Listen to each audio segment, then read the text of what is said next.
On the eve of our nation's independence, the Joplin City Council members voted in a 5-3 decision to give the mayor the power to unilaterally silence any citizen he deems necessary at the podium, or by the choice of a majority ruling of our city council.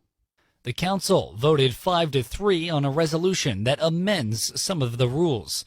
Mayor Doug Lawson said he's tired of seeing people get bullied by those at the pulpit. In some sense, I felt powerless because they have the right to speak. I was looking forward to having this bill just to allow me to perhaps interrupt somebody that is verbally assaulting one of our employees. Sadly, this unconstitutional decision was ignored by a majority of the media, except for News Talk KZRG, only playing Mayor Lawson's reasoning and ignoring all other council members like Councilwoman Kate Spencer, Councilman Dr. Mark Farnham, and Councilman Phil Stinnett, who all voted against it due to the wording which can be interpreted as censorship of free speech. Councilman Stinnett stated, I have some concerns with the wording in here that would imply, it may not necessarily mean it, but it implies that we're trying to restrict the free speech rights of some of the people. We have had discussion as council members individually and collectively at times about the quorum in the council chambers, and I think that's important. But I didn't hear much kickback from council members when we had a ton of public safety city employees stand up and turn their backs to the council, which I thought was out of context and out of line. When a particular lady used to come and spend a lot of times here, pretty well bad-mouthing half of the council members pretty severely, you all ate cookies she provided for you after the meetings and had hugs and all of that stuff. I don't know why, because we've had one or two issues, that it's become such a panic. It's happened before many times, and I have concerns that we're overreaching where we ought to be going with this. Meanwhile, Councilman Cortez indicated that he feels that citizens in Joplin have been given too much liberty to address the council, citing citizens over the past few years who have come forward to speak out on such things as COVID-19 concerns, diversity, equity and inclusion, and budget issues.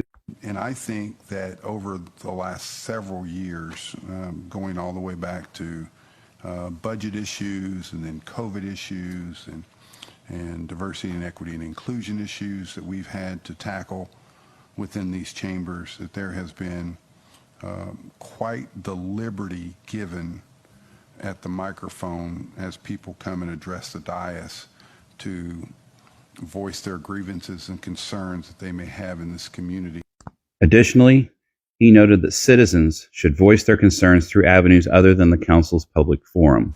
I absolutely would not be in favor of any censorship or restricting of anybody's constitutionally given rights. And it's just our attempt, it's our effort to bring that into 2023, to update that. If you have a problem with any particular council member and or city employee, there's avenues for those to be addressed other than coming and expressing it at the microphone. However, those avenues include emailing council members, which I have found many times leads to dead ends or vague answers, or you can call the city manager to set up a meeting. As for our budget issues that we have found, none of the above have provided any answers to our questions, nor resolutions to the massive financial discrepancies that we've come across. Well, I've been mayor for a little while, and there's been a few times I've gone home embarrassed and ashamed that I allowed somebody at the lectern to insult, to bully city employees. And it's amazing how much bullying a person can do in 5 minutes. And in some sense, I felt powerless because they have the right to speak. Mr. Cortez.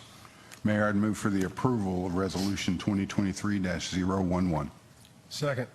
Motion by Mr. Cortez, second by Mr. Koppel. Please vote. 1, 2, 3, 4. Is 5 a majority? That motion carries.